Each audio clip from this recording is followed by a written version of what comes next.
안녕하세요. 류마티스 내과 전문의 이상원입니다. 제가 오늘 강연할 주제는 통풍의 치료와 관리입니다.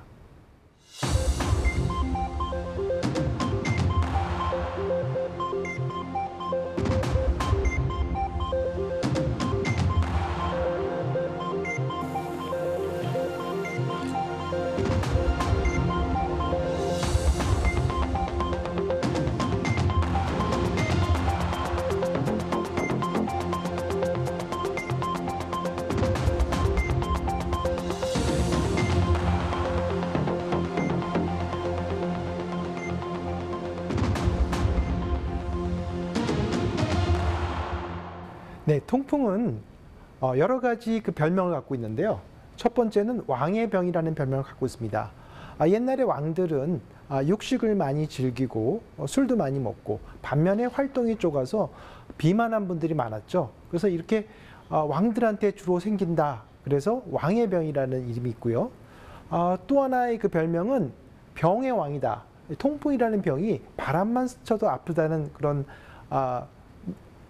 의미를 갖고 있기 때문에 병 중에서도 가장 아픈 병이다. 그래서 병의 왕이라는 그런 별명도 갖고 있습니다. 통풍은 현대에 와서 많이 증가 추세에 있지만 과거에도 이집트 미이라에서도 특히 통풍이 많이 오는 엄지발가락에 통풍으로 보이는 그런 병변이 관찰된 것으로 봐서는 과거부터 이집트 시대부터 쭉 존재했던 병으로 생각이 됩니다. 통풍을 앓는 유명인들은 많이 있는데요. 벤자민 프랭클린이라든지 미켈란젤로 이런 분들도 다 통풍을 앓았다고 알려져 있고요. 바로 저희 근처에 있는 북한의 김정은 국방위원장도 과거의 사진에 나올 때 보면 다리를 쩔쩔거리면서 발가락의 통증을 심하게 호소하는 듯한 자세를 보였죠. 그래서 일단 김정은 위원장이 굉장히 고도 비만이고 평상시에 육식이나 또 술을 많이 즐겨하는 그런 생활 습관으로 봤을 때 김정은 위원장도 통풍을 갖고 있다라고 추정이 됩니다. 통풍은 혈액 속의 요산의 수치가 높을 때 요산이 뾰족한 바늘처럼 생긴 결정을 만들어 관절과 신체 조직에 쌓이면서 관절염과 합병증을 일으키는 질환입니다. 통풍 환자는 망치로 맞은 것 같거나 뼈를 부수는 것 같은 극심한 통증을 경험하게 됩니다. 자, 그러면 이제 왜 통풍 환자가 증가하는 것에 대해서 살펴보도록 하겠습니다.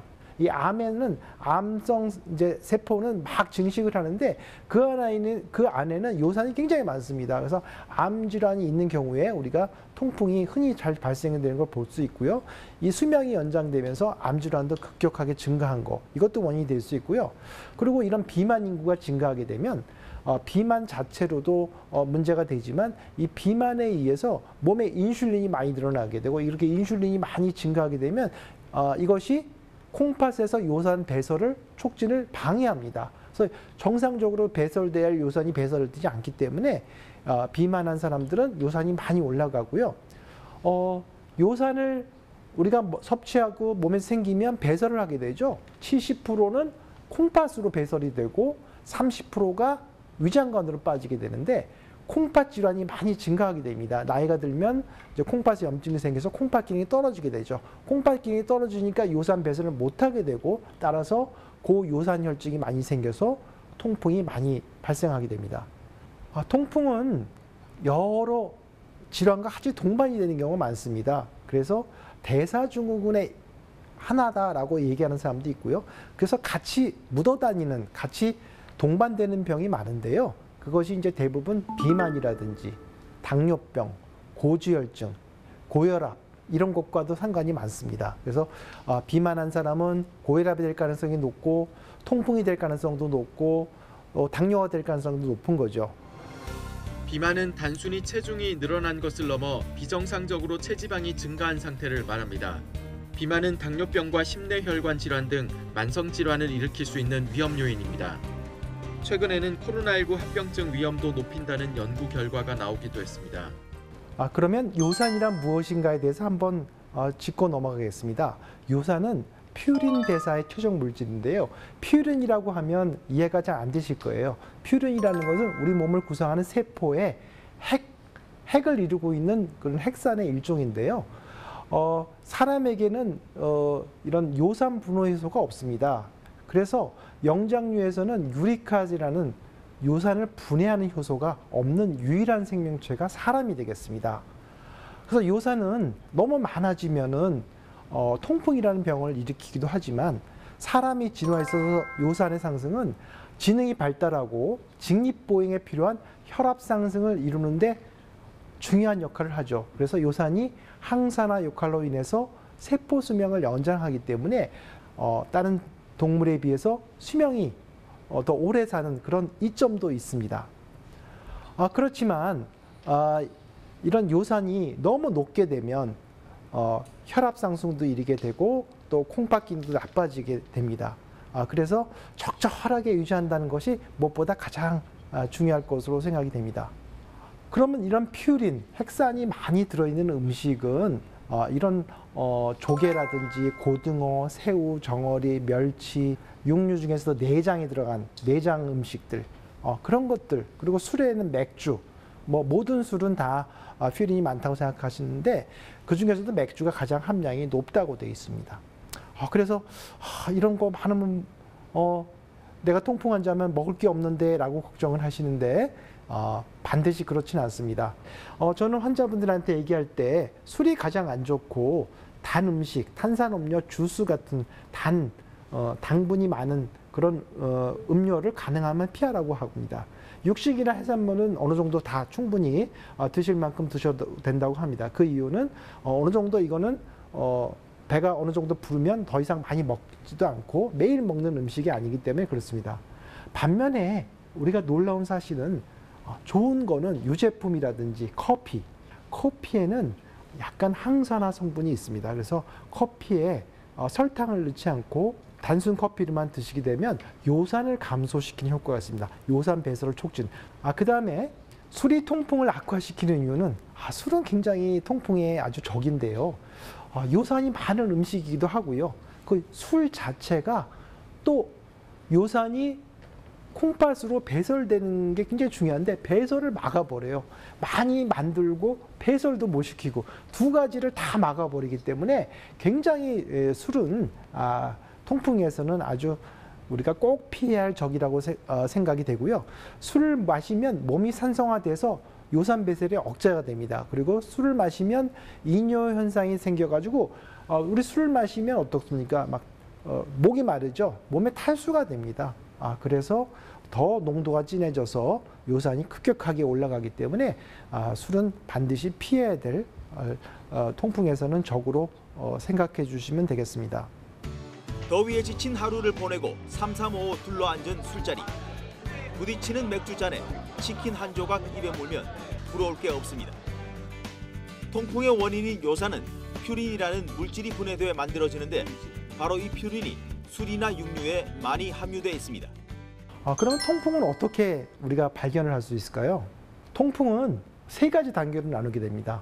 고요산 혈증이 있다가 어떤 급격한 스트레스, 예를 들면 수술을 받는다든지 혹은 내가 심한 등산을 하고 나서 무리하게 발을 사용하고 몸에 탈수가 된 상태, 그런 상태에서는 아주 통풍 관절염이 잘 발생할 수 있는 그런 상태가 되는 거죠. 그런 상태에서 갑자기 엄지발가락이 빨갛게 부르면서 통증을 느끼고 걷기 힘들고 정말 너무 아파서 죽을 것 같은 통증을 일으키는 경우, 그걸 우리가 급성 간헐적 통풍이라고 그러고요. 만져보면 뜨끈뜨끈하게 열이 납니다. 이런 것은 오래 지속되지는 않고 대개 한 일주일 내로 다 사라지게 됩니다. 염증이 너무 심해서 거기에 열이 나서 세포들이 다 타서 없어지면서 염증이 소실되는 거죠. 예를 들어서 집에 화재가 났을 때 불이 나다가 불이 이제 더 이상 다 타버리면 더 이상 불이 저절로 꺼지는 것과 같은 원리입니다. 그 다음에 요산이 녹지 않고 몸에 계속 쌓이게 되면 돌덩어리처럼 요산 결정이 쌓이게 됩니다. 그게 바로 만성 결절성 통풍인데 이것은 주로 발가락이나 혹은 팔꿈치 그런 관절에 많이 돌덩어리 같이 결절을 형성하는 경우도 있고요. 급성 통풍 관절염은 엄지발가락이 제일 많이 옵니다. 엄지발가락이 빨개지면서 만지기만 해도 스치기만 해도 아야 할 정도로 아프고 발등도 빨갛게 불어오면서 꼭 어떤 벌레 물린 거, 벌에 쏘인 것 같이 빨갛게 올라오고 만져보면 굉장히 뜨끈뜨끈합니다. 이제 뜨끈뜨끈한다는 건 염증 반응이 많이 일어나고 있다는 얘기고요. 그 관절 부위를 백혈구가 많이 아주 수많은 우리가 검사를 해보면 백혈구 숫자가 관절염 중에서 가장 높은 수치를 기록하는 것이 이제 통풍 관절염이 되겠습니다. 통풍은 하지 관절에 흔합니다. 그래서 주로 발목하고 발가락에 주로 오죠. 손에 오는 경우도 있지만 드뭅니다. 팔꿈치에 오는 경우도 있지만 드뭅니다. 왜 그럴까 생각을 해보면 아무래도 이건 제 추측인데 사람은 계속 활동을 하면서 걷게 되죠. 그러면서 요산이 높은 분들은 이 관절에 요산 결정이 침착하고 있는데 근데 자꾸 이렇게 걷게 되면서 걷고 심한 운동이나 활동을 하게 되면 거기서 자꾸 툭툭툭 치게 되죠. 그러면서 그 관절에 있는 요산 결정이 흘러나오게 되죠, 관절로. 아무래도 팔보다는 발가락이 계속 그렇게 활동을 하고 걷게 되고 하기 때문에 거기서 이제 관절에 숨어 있던 요산 결정이 흘러나오는 것 같고요. 그래서 발가락이 더 많이 생기는 것 같습니다. 어떤 경우에는 그게 관절이라는 게 막혀 있는 부위잖아요. 어떤 공간이 막혀 있기 때문에 그게 너무 커지다가 보면 저절로 터져 나옵니다. 터져 나오면 꼭 치즈 같은 누런 액체가 흘러나오게 되는데 그게 바로 요산 덩어리입니다. 통풍의 진단은 우리가 관절액으로 검사를 하는 것입니다. 관절이 부었을 때 이 통풍이라는 병은 요산 결정체에 의해서 관절에 염증이 생기는 병이기 때문에 관절에서 우리 물을 뽑아서 현미경으로 요산 결정체가 있는 것을 갖다가 확인할 수가 있습니다. 통풍 환자에서는 백혈구가 엄청나게 한 10만 개 이상 들어가 있기 때문에 아주 싼 노랗게 보이고 너무 심한 경우에는 아예 누렇게 보이기도 합니다. 그래서 우리가 현미경을 보면 이렇게 통풍의 결정체는 굉장히 특징적입니다. 바늘 모양으로 아주 날카롭게 우리 침이나 바늘 모양의 그런 결정체를 갖다가 우리가 평광 현미경이라는 걸 이용하면 바로 눈에 그 자리에서 확인할 수가 있습니다. 이걸 딱 보는 순간 이 사람은 통풍이 맞습니다. 세균성 관절염이 아닙니다. 라고 우리가 진단을 할 수가 있겠습니다. 그리고 이제 통풍이 오래돼서 만성 결절성 통풍이 되게 되면 관절이 그 요산 결정체가 뼈를 갉아먹게 됩니다. 꼭 쥐가 파먹은 같은 그런 모양을 보이죠. 그래서 딱 그 엄지발가락 부위에 쥐가 파먹듯이 뼈가 이렇게 동그랗게 파여 있는 그런 사진을 보면 이 사람은 만성 통풍 때문에 관절이 망가졌구나라는 것을 우리가 쉽게 알 수가 있죠. 최근에는 초음파 기술이 발달되면서 관절 초음파를 통해서도 관절에 통풍 결절이 있는 것을 이렇게 확인할 수가 있고요. 가장 좋은 것은 엄지발가락에서 발가락이 왔을 때 엄지발가락에서 액체를 뽑아서 부었을 때 액체를 뽑아서 현미경으로 관찰하는 것이 좋은데 엄지발가락이라는 게 굉장히 조그만 관절이죠. 그리고 환자가 굉장히 아파하는 관절입니다. 거기서 많은 액체를 채취하기가 실질적으로 어렵습니다. 그리고 환자가 엄청 아파합니다. 그래서 그냥 한두 방울 뽑고서 보는 거죠. 그래서 우리가 어떤 백사장에서 모래에서 일부분을 채취해서 여기에 뭐 금이 있다 없다를 판정할 수 없듯이 그 액체 한두 방울에서 요산 결정이 없다고 이 사람이 통풍이 있다 없다를 판정하기가 어려운 경우가 꽤 있습니다. 반면에 CT 검사를 하게 되면 요새는 소프트웨어를 이용하게 되면 관절에 요산이 있는 경우에 색깔을 입혀서 요산이 있는 경우에는 뭐 색깔이 녹색으로 비친다든지 그래서 엄지발가락에 녹색 그런 색깔이 보이면 이 사람은 엄지발가락에 요산 결정이 있고 보라색으로 보이는 거는 칼슘이고 그래서 녹색 보이는 것은 이제 요산이기 때문에 이 사람이 어느 부위에 지금 통풍 결절이 침착하고 있다는 것을 우리가 영상으로 확인을 할 수 있는 그런 방법이 있습니다. 급성 통풍 발작 시에는 뜨끈뜨끈하고 열이 나기 때문에 얼음찜질을 해주시는 게 도움이 되고요. 그 다음에 진통 소염제를 우리가 구입할 수 있는 게 부르펜 같은 소염제를 약국에서 일반 사람도 살 수가 있죠. 이 부르펜이라는 그런 계열의 소염제를 갖다 빨리 복용하게 되면 빨리 통증이 완화되고요. 빠른 시간 안에 병원을 방문해서 이게 반복적으로 생긴다면은 고요산 혈증에 대한 치료를 받는 것이 가장 중요합니다. 그래서 통풍의 기본적인 치료 원칙, 물을 많이 마시는 걸 권합니다. 우리 요산이죠. 요 산을 녹이는 거는 약간 알칼리수, 약 알칼리 성분의 생수 같은 것이 중요합니다. 그래서 우리가 시중에 파는 여러 가지 생수는 정수기 물은 중성이지만 일반적으로 파는 생수는 약 알칼리 성분을 갖고 있습니다. 이런 생수를 2리터 이상 지속적으로 복용하게 되면 요산 농도도 낮춰주고 콩팥에서 요산 배설을 촉진시켜주기 때문에 물을 많이 드시는 습관을 권장드립니다. 가능하면 단 음식, 과당이 많이 포함된 음료, 그다음에 술 그런 거를 갖다 우리가 제한을 하는 것을 권고드리고요. 그다음에 이제 유제품 같은 거, 야채 이런 것들은 오히려 권장해야 될 음식이고, 커피도 설탕을 넣지 않고 하루에 한 세 잔 정도 드시면 요산을 낮춰주는 효과가 있다고 알려져 있습니다. 통풍의 확실한 치료법은 급성 통풍에는 진통소염제, 소염진통제가 도움이 됩니다. 아스피린 같은 약은 소염진통제고요. 타이레놀 같은 약은 단순 진통제입니다. 이건 염증이 생기는 병이기 때문에 소염제, 소염진통제를 먹어줘야지 단순 진통제, 타이레놀을 먹어서는 소용이 없습니다. 그다음에 코리친이라는 약이 백혈구 염증을 차단시킬 때 코리친이라는 약, 그다음에 너무 심한 경우에는 관절 안에 병원을 방문하셔서 관절에다 주사를 맞으면 급속하게 통증이 소실될 수도 있습니다. 만성 통풍의 치료가 굉장히 중요한데요. 통풍을 예방한다는 것은 통풍을 요산 수치를 적절하게 유지한다는 거죠. 적절하다는 게 얼마나 적절하느냐? 요산 수치가 아까 6.8 이상 넘어가면 포화가 된다 그랬죠. 6 이하로 조절하는 게 목표고요.